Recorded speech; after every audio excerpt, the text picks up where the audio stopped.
feel like singing a little song. Very good. Well, yep, I'm Dave Sapien. I run 2 game studios. One is just me, Dave Sapien Limited, because like I've got zero ego. And the other is Me and the Giants. We do kids' educational games. And as kind of Luke said, I'm pretty pissed off with a lot of things at the moment, which is, it's one of those things that kind of gets overlooked in development as your own mental health and burnout and all that kind of stuff. So I've got, if I end up going a bit of a rant on that, please tell me to shut the fuck up. So originally I was going to do a post-mortem one last year. I don't know if anyone's like seen my blog post or Twitter or it was in front page of Hacker News for it. I've released 22 products last year, where I was either the sole developer or was the team lead or the main programmer on it. So like last year represented like this insane year of productivity, and that was kind of born out of like a couple of years of kind of bad health again, like going on with health. But I decided that I didn't have 8 hours to talk about like every app that I made, every game that I made, and everything that was wrong, everything that was right about it. So I decided to talk about Tolva and actually, yeah. The reason I've got George Costanza in here, does anyone remember the episode, The Astonishing Tales of Costanza? No, okay, right, the joke's lost. So what I'm going to talk about is a range of games that we made, Me and the Giants, based on these little Glowbot characters.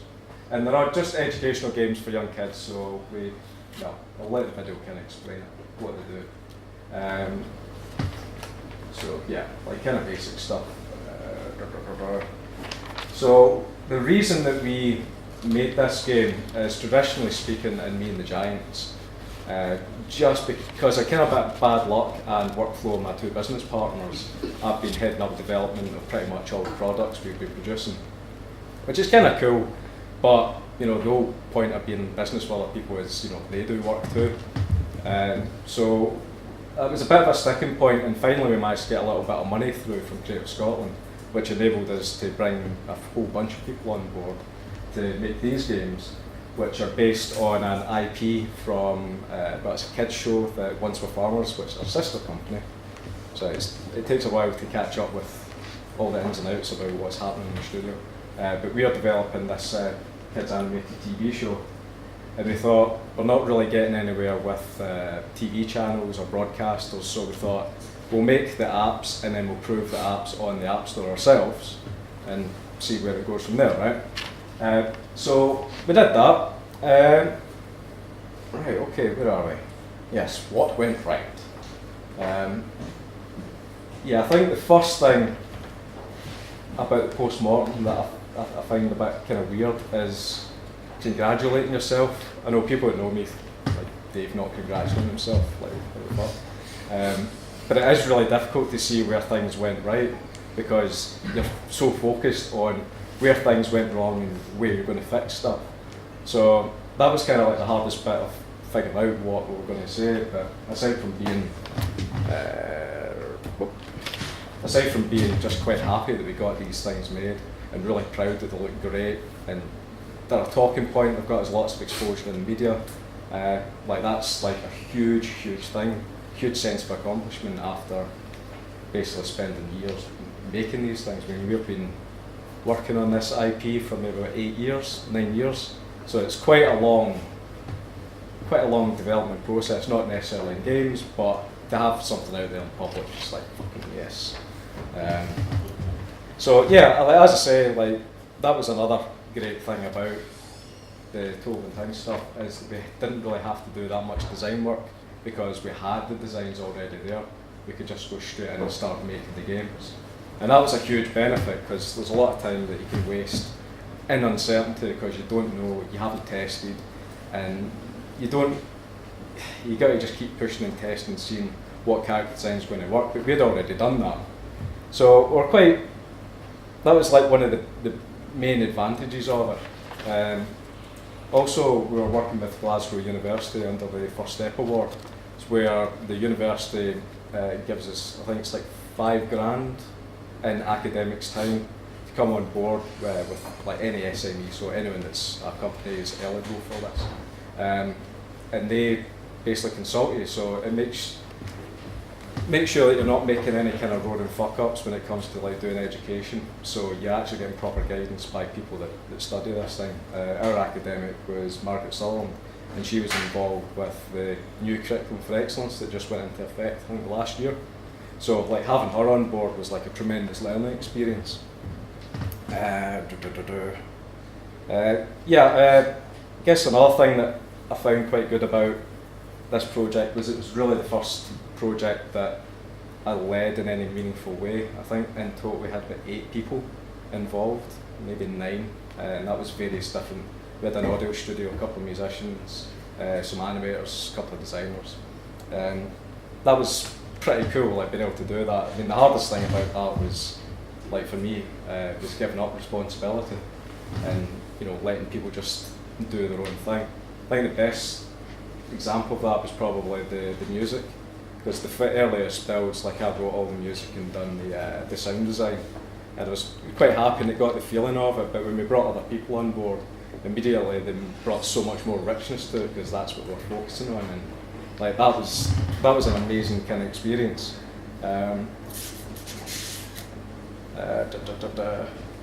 Yes, I've got a note here. Yes, box with rubber hose and a mic. Yeah, I forgot about that. That's the sound guys emit sound. They made this contraption with a microphone, a box, and a rubber hose to do all the voices for all the characters. Obviously, that's nothing that like I would do, because I just fuck about with a MIDI keyboard till something happened. So, like having outside people coming on board was like a tremendous boost to our creativity and kind of fleshing out the character design, because that was what we used ultimately for the voices. Right, so what went wrong? Well, the schedule was the first thing that went wrong with all 5 of the apps, games. Originally it was meant to be a 6-month project, which does seem like quite a short period of time for 5 games, but there was quite a lot of us working on it, and they were pretty simple. But it ran into roughly 2 years.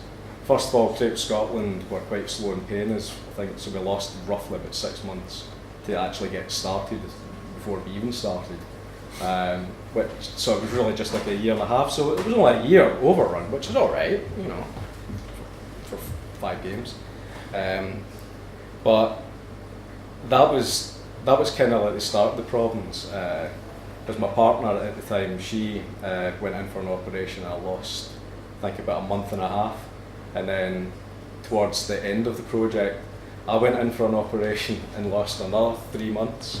So like it's part of the reason why I've got such a kind of a focus on good health and what to do when it totally destroys your workflow and your schedule, is that it totally slowed us down. And that stopping and starting kind of continued on with the development, because even though we were getting some money in from Create Scotland, my 2 business partners still had to do work with Ones for Farmers, which is a service-based company, just to feed their families. I mean, I didn't care because I didn't have a family, so it's fine, I can live in abject poverty. Whereas they had to go and do other work and dip in and dip out. And that was like the major obstacle that we had with making Tolva and Ting, was not having a full-time dedicated staff. Even though for the majority of it when I was there, I was full-time. And that was, yeah, I mean that was one of the problems with kind of running with a team, is dealing with health, dealing with people not entirely committed through financial reasons, which I'm sure like we're all kind of are subject to. Another one of the problems was ego. Unfortunately, one of our tech guys, one of our kind of tech animators, who never really worked in the games industry before, or worked in games at all, and that was true with everyone else that we're working with. That was the only games guy there. I was the only games guy there.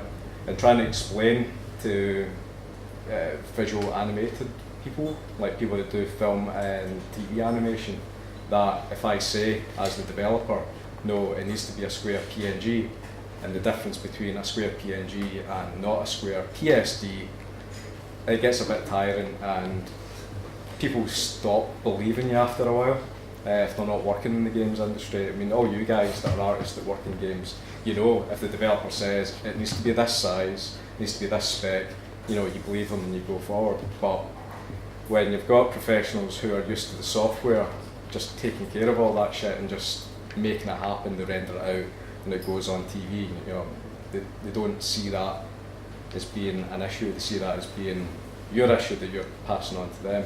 And we had a problem along the similar sorts of lines, that because they didn't believe where I was coming from, they just didn't assume that the developer was right, sadly. But I was, obviously.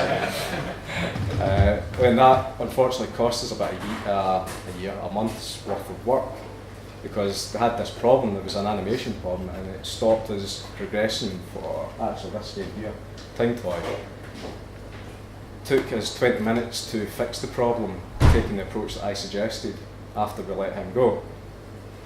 Pretty infuriating that a month was lost for 20 minutes worth of work, but it was kind of a learning process, a really painful one, because obviously like a month had been lost. Another kind of problem I had with working with people that weren't like games people was them not understanding how to design a game. Now, when we were first fleshing out the designs of these games, I was doing other stuff, and I wasn't, to be honest, really that interested in the games design. Not as much as my business partners, who were very excited to be able to get the money and start making these games. But they were explaining the games and experiences as if it was an animated short. So they were thinking about more wider context of emotion and experience rather than actual gameplay. So instead of thinking, well, how does it feel when you touch a button, or what's entertaining about this interaction when you're doing a gesture, they'll be thinking, like, what's the message that it's sending, like, after you perform that act. It's probably a shit way of explaining it, but that was one of the major problems that I had. But because they were so enthused, I just let it pass, and it kind of led to a few kind of bad design decisions as we went on. So it did kind of snowball a little bit. Let's see, so, yes, right, next slide. Sales. What we found out that, yeah, actually I've got expletives describing this here in my notes. Like, no one cared about Tolva and Ting when we put it in the market. We done a little bit of PR. I put it as many gaming sites as I could. No one cares about kids games on like gaming websites. And the kids gaming websites, a lot of them, blogs, a lot of them are like pay for review, which is like totally useless. So like, there was maybe about 5 or 6 blogs worldwide that actually carried Tolva and Ting, and the rest of them were just well useless anyway. And we found that even though that was pretty good exposure, and it front paged on Reddit, the parenting subreddit, which was good. What else did we do? Oh yeah, it got featured by Apple. Like, all 5 of them got featured in the hot new 25 things in America and UK, Italy, and a few other places, and that was great. But still, customers were taking a look at them and going, yeah, don't care.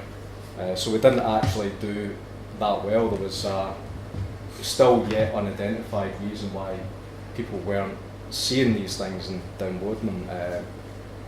Certainly to the same level as other apps that have been sitting on the App Store for years are still outselling the Tolva and Ting stuff. And it's particularly annoying because the production value for the Tolva and Ting games is like so high, but the games that are selling quite well, the production value was maybe about a month, 2 months worth of work in total for me. So it's pretty annoying. let's see.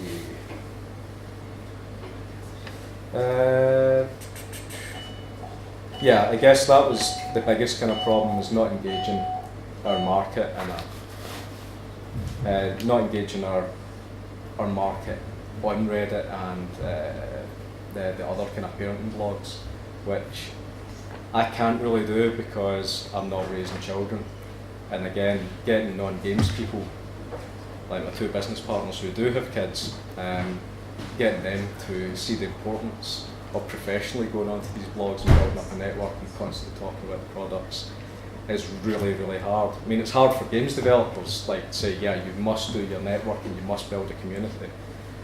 So I mean, that was one of the things that certainly is identified as being a huge kind of problem, a huge bugbearer for us. Right. Okay. So the conclusions, well, like everyone else, it is just the audience, like figuring out how the fuck do we get people to be interested in content. And I think that's it, is just community building. For me, I've only kind of really recently understood I'm the kind of techie, geeky, artisty kind of networker online, and that's who I am, that's who my core audience is. And that's fine for like mother games, but for the kids stuff, it's no good.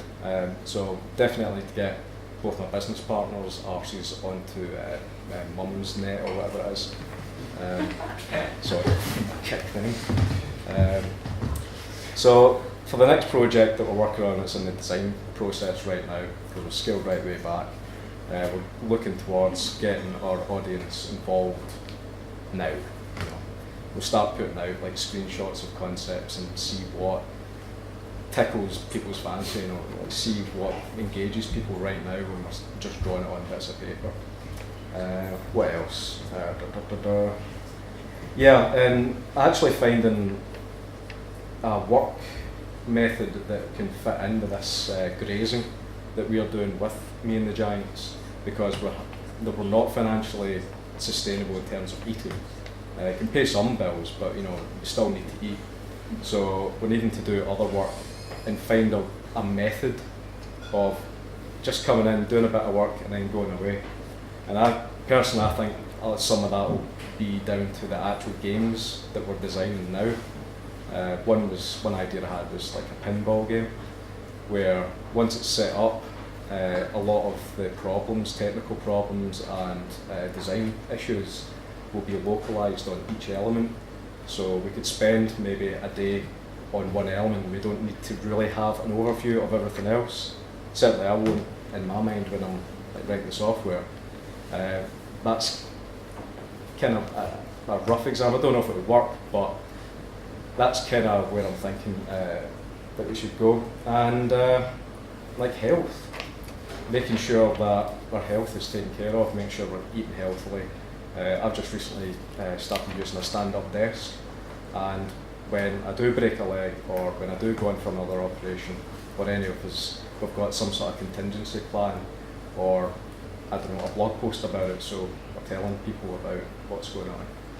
So our deadline, our like overshoots in the schedule aren't really that damaging. We make it a feature, or we just get someone else in. So that's it. So you can have beer or ask me questions. I thought I'd fire through that really quick. And that's Me and the Giants and Tolva and Ting. Thank you. Did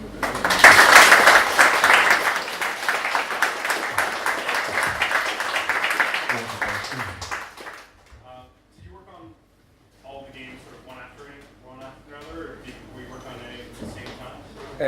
Well, no, I'm a lunatic, so last year specifically I was working about 7 at a time. Now that seems insane, it is, but it depends. If you're one developer, you can get away with doing that, simply because you know that one system you're working on in that game is going to work on all these other games at the same time. So it takes a lot of like note taking and figuring out where things are going to work. But yeah, that's generally how I was working through the Tolva and Ting stuff. It's part of the reason I managed to get so much done last year. was just because I was working in that way, web working, I suppose. Yep. How do you, as a team, how do you see the, obviously it sounds like you've basically got your product finished, Yeah. but your community is still very early stages, is that worth right? Yeah, yeah. And how do you see that community building, what kind of direction do you think that will take, and how do you think it's going to work? It's a good question. I reckon we're probably going to take a proper freemium model just to get the downloads and awareness of the IP. So there'll be no in-app purchases, it'll just be free products to get awareness of the product, of the IP. Because one of our main goals is to get the television show produced, or make a movie out of it, or do some sort of show accompanied with games. So we're expanding the brand is more important than any kind of money making that we could do right now. It's a brand that happens to have started in the... Yeah, basically, yeah. I mean, I'd like to make money out of the next game that we come out with, but if we're testing that with our audience and we don't think they're going to pay for it, then it's still worth our while in the long run just to have 10,000, 20,000 downloads and having that awareness there. So that's sort of our tact. It's much as we've thought about it anyway.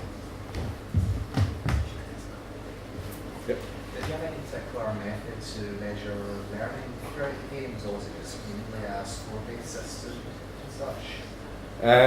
Well, there's no scoring. We're essentially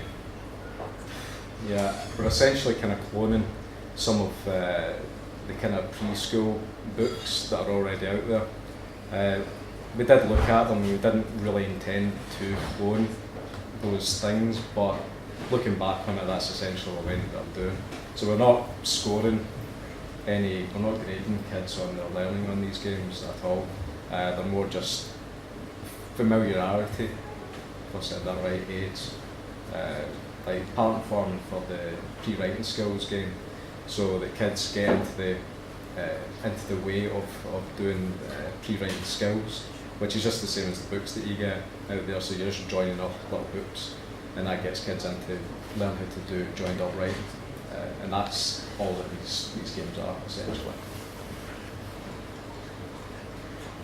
Your time now. Oh yeah. So, through your experience of making this educational game, do you think you'll make more, or is this completely put you off? Oh no, we got together to make educational games on our model, Right, okay. on a desire to do some good. So I mean that it's more art than actual products that we're doing. That's why we're so successful business-wise. But yeah, we're more interested in making good products rather than making sellable products. The kids market isn't that great. There's 4 companies that are doing really well, and they're doing really well. Everyone else is not doing anything at all. So if we get up there, then great. But if we don't, we'll still keep going. Okay. Cool. Thank you very much.